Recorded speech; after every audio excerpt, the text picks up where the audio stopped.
Hi Barbiethon, my name is MenaceMandz. We are going to be playing some Magic of Pegasus today. I've had this game since I was a kid, so I know it pretty well. And I'm happy to be here, supporting the Diana Initiative. Keep those donations coming in. We really want to reach $500 today to help out those who need it. So we are going to get started.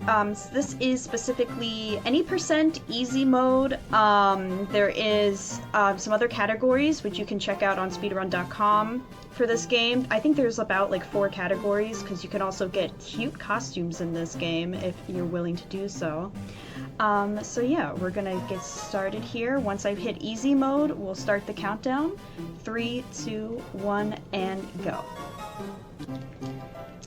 So this game basically is based off of the movie of the same name, Barbie Magic of Pegasus. It doesn't really fit the canon though. Like, the villain in this game is the same villain as the movie, but obviously in the movie we defeat the villain, so why is he back? It seems a bit weird. It's like supposed to be post-movie, but also not, so... Anyway, this game is made by WayForward, so you'll notice if you were here on Barbiethon Day 1, it looks very similar to the design of Barbie and the 12 Dancing Princesses on GBA. Do you mean to tell me my GBA Barbie game does not have canonical lore? Unfortunately, no. I wish it did, just because I like having games that, like, I don't know, are a sequel but not a sequel, or a prequel. That would have been cool. But yeah, WayForward has put out a lot of cool games for Barbie on GBA. There's Princess and the Pauper, which I don't recommend speedrunning. It's a very long speedrun. There's this game, Magic of Pegasus, 12 Dancing Princesses, and 3 Musketeers. All really great games, all with their own unique play style as well, even though the art style looks very similar. You'll notice this is also similar to 12 Dancing Princesses in the sense that we will be switching up our power-ups as we go through the levels, but instead of getting our powers from siblings, we are getting them from magical stones for our Wand of Light that we're holding. And the Wand of Light is something that we crafted in the movie, or at least Barbie did. Congratulations, Barbie. So that is what the game is that we are freeing people who have been turned to stone by Wenlock, the villain. He is an evil warlock. And, yeah, and our sister is voluntarily a horse to help us transport us from world to world, because there are 4 worlds in this game. This palace is technically the first world. And we'll also see some unique ways to use the Wand of Light. So right now, we just got a power-up that lets us fly, like, straight up. So we're able to break through rocks like that. One thing you'll notice is that I am hopping a lot. That is because I'm pretty sure the TAS of this game shows that hopping is the fast way of movement. So you'll be seeing that I'm doing that constantly. But yeah, this is all pretty straightforward. It's a lot of memorization if you want to speedrun this game. All of the statue locations of the people are always in the same place. I just recently created a guide that I think is on speedrun.com that tells you where each person is located if you just want to start playing this for the first time. In the beginning it's pretty easy, pretty straightforward. But when you get into the later levels, a lot of the scenery starts looking pretty samey. So it's kind of hard to remember where everybody is. And then the other thing to point out is at the bottom you can see we're checking off people off our list. There are always 8 people in every level. And there's 4 worlds, and 3 different levels on each world. So I think that ends up adding up to almost over 100 different people to memorize their locations. So it can be a lot when you're starting out, so that's why I made the guide. It ends up being over 100 because of the first like little tutorial level. Now this is something really cool here, is that we actually skipped a person coming into this because you can actually clip through the wall here and reach her from this direction instead of going from the left. So that is what we did there. And then we'll free him. There's someone down below. One thing that's also really nice with the little jumping power-ups is that we don't have to wait for the elevator cycles. We can just skip those entirely. There's only one time that I will have to wait on something on a cycle because I physically can't jump far enough. But everything else I will be able to use my power-ups to skip cycles, which is really nice. But yeah. The difference between easy mode and normal mode, because those are the only two modes we have, is that easy mode, you are basically invincible. You can take as many hits as you want, you're never gonna die. Normal mode, you actually have a health bar, so there is a possibility of death. This is our first boss fight with Wenlock. This boss fight is pretty simple. All we're doing is dropping the chandelier on him, and we'll be using the new power-up we got of jumping high. That's how it works with each world, is we basically utilize the power-up we just got. So he only has 3 health, so it shouldn't take us too long, but we do have to wait for him to be in a specific spot before we drop it down. I try to do it as early as possible. When I was a kid, I always thought the string holding this up looked like taffy, because we are not that big. How are we dropping a chandelier? Anyway, this is a weird part of the game where we are showing us going from one world to the next by riding our sister Pegasus, Brietta. And the reward for collecting all the coins and reaching the next world is, as you saw, you get a secret picture, which is really just a low-res screenshot from the movie, which we'll see once we collect 10 coins here. So we'll do this in between every world, and it's always 10 coins. And then we just have to wait for this to end. And we get to see a glorious screenshot from the movie. I hope we don't get copyright striked. Oh my god, look at that. So we're moving on to World 2. This is like a snowy village because this movie and game has like a wintry aesthetic. It takes place kind of like in the winter. So you'll see like the mountains and such back there and snow. Wait for that. The frogs are the same assets as Princess and the Pauper, so if you ever played that game, those should look familiar. And we will be getting our next power-up right here. This will let us go side to side, so we can get over water. And we are just searching for the next person. But yeah, damage boosting is also pretty common in this game when you're doing it in easy mode. And then each mode also has a category for doing the outfit minigames, because you might have noticed some of the people we save will drop a key, and that key will unlock a door for a minigame, and you earn an outfit, and that's like an all outfits category. But yeah, the minigames are just basically destroying those rock blocks that you see. Just, you have to do it on a timer. Alright. Who cares? We are invincible. But yes, the other thing that's important here is the direction that you point your wand with your joystick, because you want to be able to hit as many blocks as you can. It's also really nice that you can, you know, hit people from below. through the platforms. That's pretty nifty. Let's see, I think this is the next guy. Yep.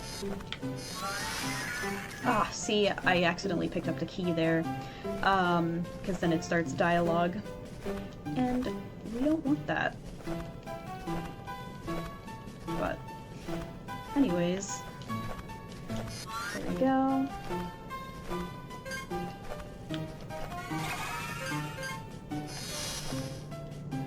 I feel like I missed someone already. I really hope I didn't.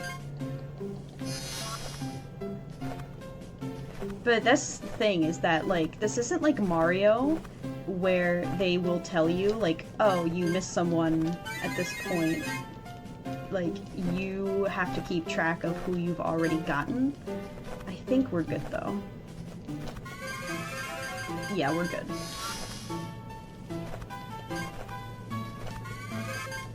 Alright, we have one more.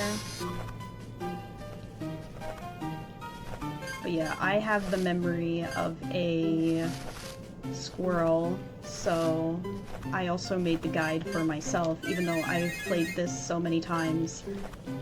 Sometimes the locations just look so similar, I can't remember where people are.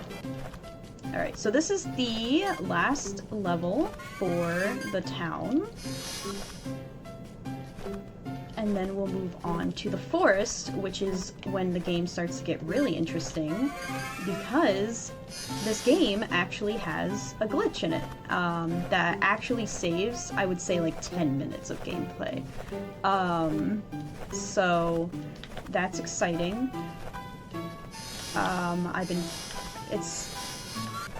Sometimes this game can be finicky with the buttons. But yeah, so the glitch can be kind of difficult to perfect. I've been practicing it a lot because I wouldn't say that it's necessarily frame perfect, but it's pretty damn close. If you're either too early or too late, you're not gonna get the glitch to work. So you want to do it as best as possible. For me, I do it based off of a sound cue. So I'm gonna be listening in for that when it comes up. So let's see, we're almost finished this level. We have one more guy. He's gonna be at the very end. Up here. There we go. Alright, and now we're gonna be moving on to the forest, and again, we have a boss fight before we do that. This one is interesting because we're gonna be fighting the griffin, but we're not really fighting, and we're not gonna use the power-up either. Essentially what the griffin does is that he falls down on you, but you want him to hit the bridge instead of you, so that's what we're gonna do. So we're gonna stand right here and have him hit the bridge.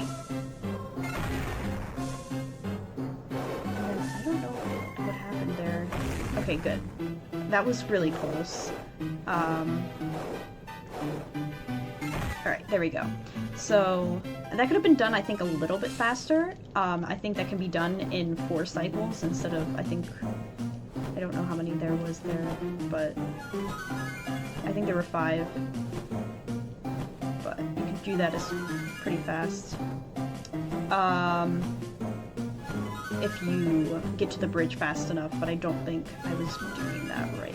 But we managed it. It's fine. As long as you finish at the second bridge, but because we don't care about our health, we're not using the side-to-side power-up, because essentially what the game wants you to do is, like, have him hit one bridge, use the side-to-side to get over yourself without taking any damage, and then moving on to the next one, but who cares about health? Barbie doesn't. Alright, another great screenshot. Alright, forest time. This is where things start to get interesting. Instead of statues, we're going to be introduced to what I like to call goblins. They kind of look like ogres from Shrek. And we get a new power-up to cure them. In just a minute. is.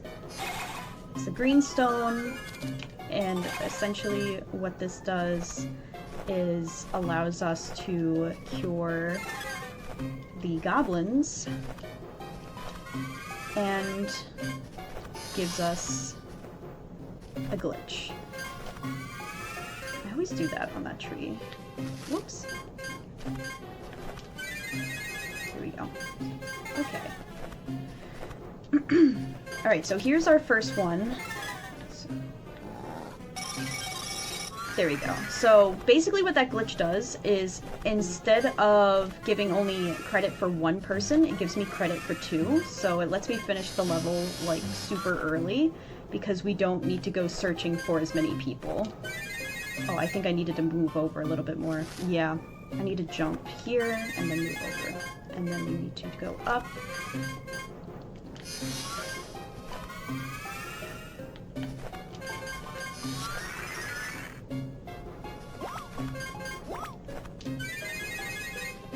Alright, and then we only need one more person instead of the two that we would have had if we did the level normally without the skip glitch. And here's the last person. But as you can see, the level was not over yet.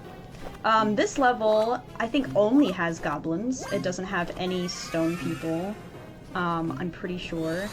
So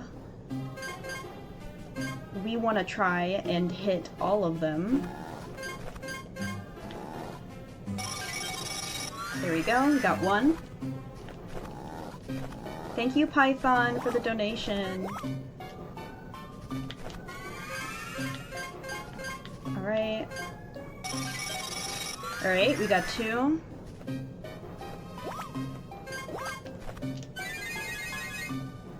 This is going pretty good so far.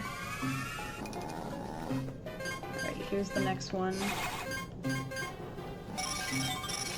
Alright, got that one. Now we just need one more goblin and then we can complete the level. Which should be this one right here. Ah, oh, goddamn. Sorry. Excuse me. There we go. So we finished the level twice as fast because we only had to do 4 goblins instead of 8.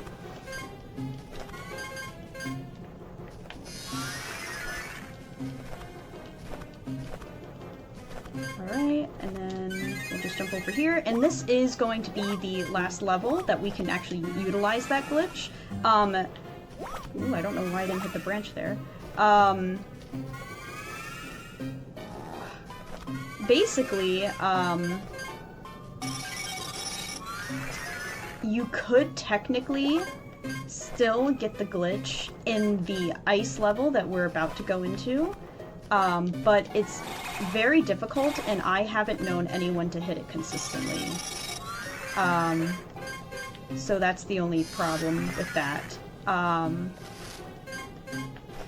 It's just the way that this works is because the newest power-up we got is right next to the first power-up, the default, so you're able to switch from one to the other very quickly, and then once we get the last power-up, they won't be next to each other anymore, which prevents us from doing what we need to do.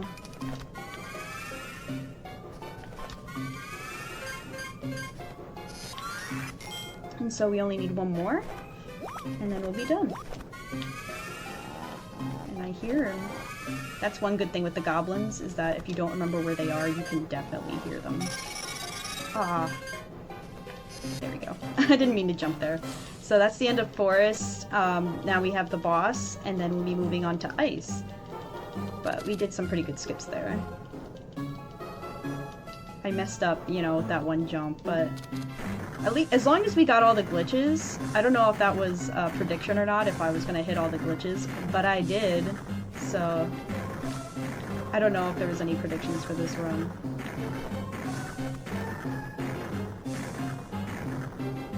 Alright, so this one is, again, we're utilizing the power-up we just got.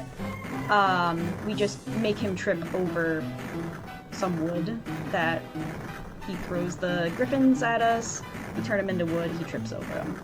And this is actually, like, I think canonically an ogre in the movie, and he tries to eat us, but we were brave, and we prevented him from eating us. But I do think his graphics are really good in this game. I think his name is Ollie the Ogre. Oh wow, that's the first time I never took damage on that part. That was pretty good. So if I was in normal mode, that would have been sick. Alright, last one. Alright, we're good. Moving on to the last world, which is going to be all ice. And I think this might be our last surprise picture.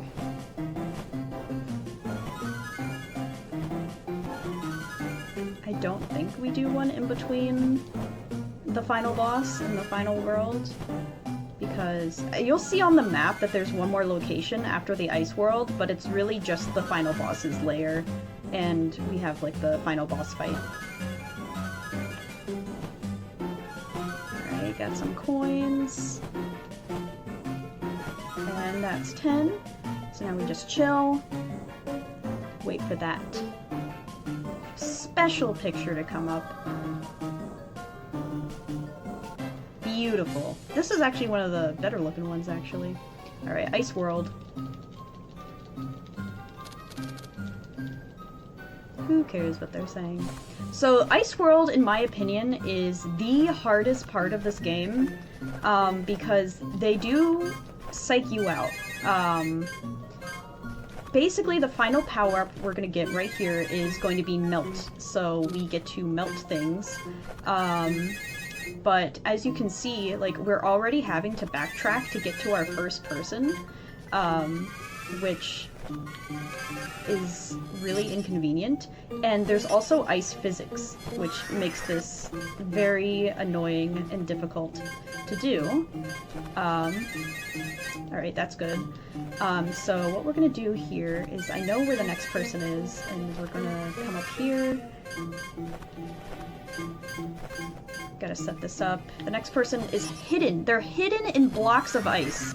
And what this game does is they will put out blocks of ice with nothing in it to psych you out. So you're unfreezing things. So that was like the hardest part for me, is memorizing which blocks of ice actually had people in it and which ones didn't, because all of this area just looks the same.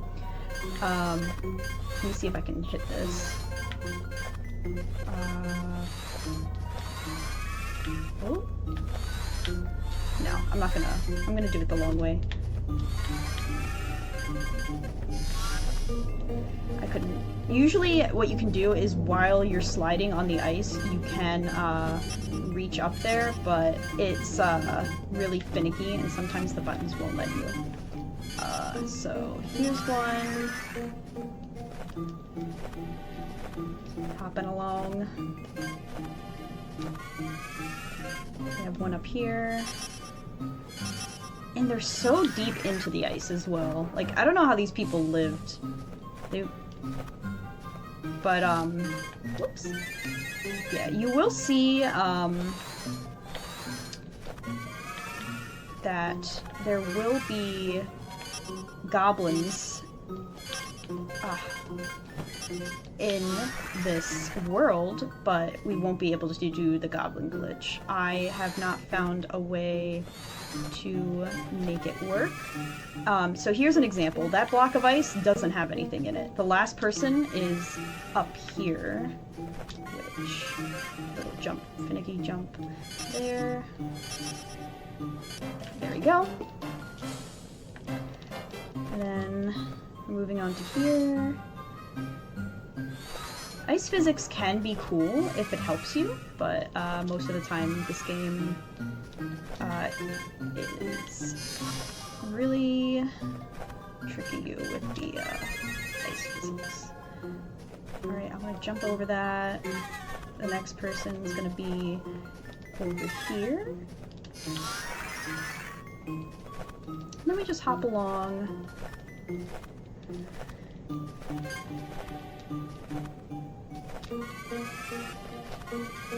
And the one is going to be over here on the left. And then we have one over here on the right.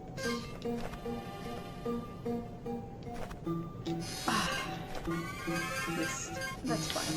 And then we will encounter our first goblin down here. But again, no goblin glitch. Oh yeah, there's a water part here, which we can do that.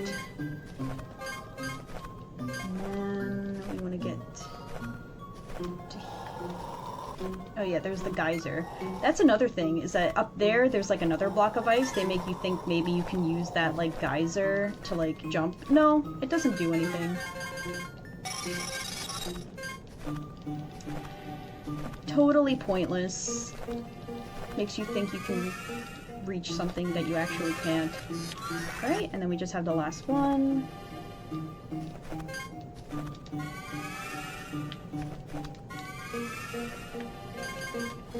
Ah, okay, that wasn't that one.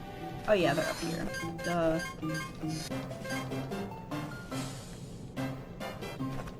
Alright, and then we're in the last level of Ice World. There's a woman hidden up here.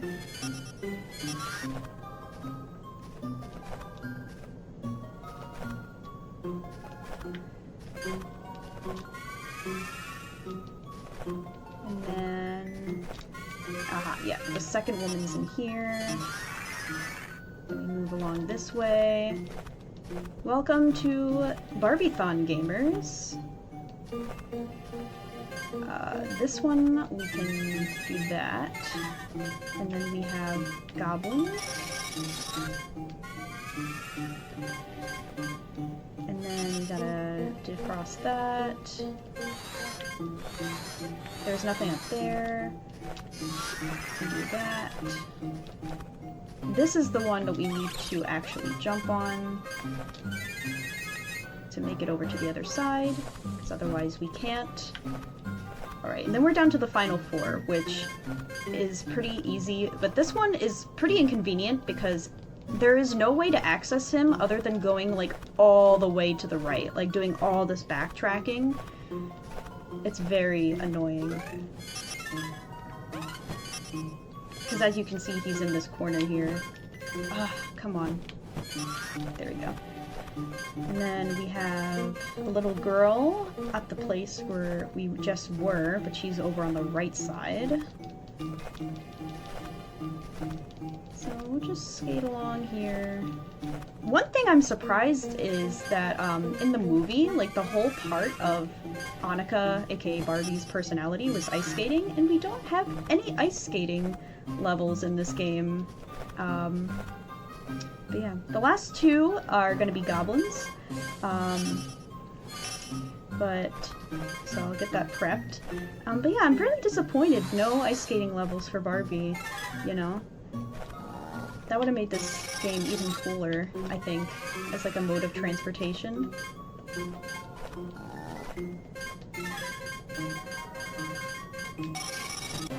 There we go. Were these people hiking in the frozen mountains when they got cursed? Possibly. I'm not gonna judge. So yeah, this one is basically, this like boss fight is kind of like an Indiana Jones situation where we're trying to outrun the giant snowball. But, you know, we can't really control our speed. We're going as fast as the ice ramps will allow.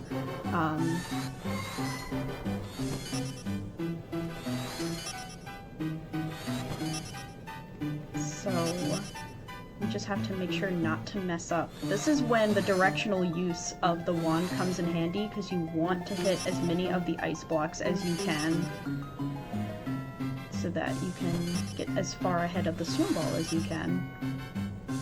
And then once we finish this, then we'll move on to the final boss fight. And time will be when we hit the credits. Because the boss fight only has 2 stages. And this is the end of the snowball fight, quote unquote. Alright, final boss.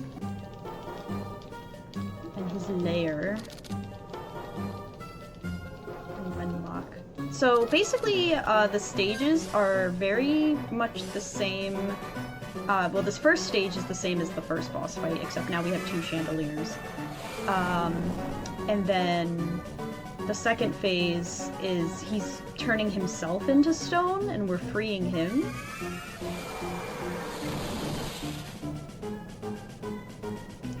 So let's... We have to wait for him to walk over. There we go. Alright, and now we switch back to the normal mode, default, and this is RNG, which one he appears in. I think, you could possibly do the goblin glitch here. I think Pinky might have figured that out, but I haven't been able to figure out that yet. Alright. Alright. There we go. That's the end of the boss fight. He's dead. Down for the count. And time is about to happen. Right when we hit the credits. And time! That was Barbie Magic of Pegasus.